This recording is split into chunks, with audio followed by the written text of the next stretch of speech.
the solved activity. Look at the chart and answer the questions. Which fruits are there in this chart? Answer: jackfruits, apple, mango, and papaya. Second, how many types of fruits are there in this chart?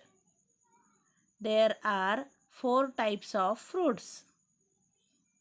Third, what is the color of apples?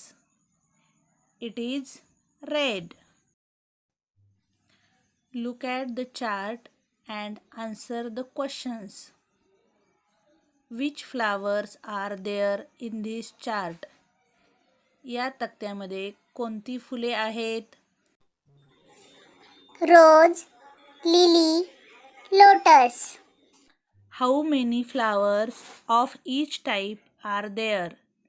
प्रत्येक प्रकारची किती फुले या तक्त्यात आहेत? Rose 6, lily 4, and lotus 2. Which is your favorite flower? तुझे आवडते फूल कोणते? My favorite flower is rose.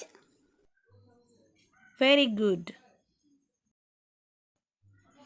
Write the related words for given pictures. खाली दिलेल्या चित्रांशी संबंधित असलेले शब्द लिहा. For example, for the picture of papaya, related word is green.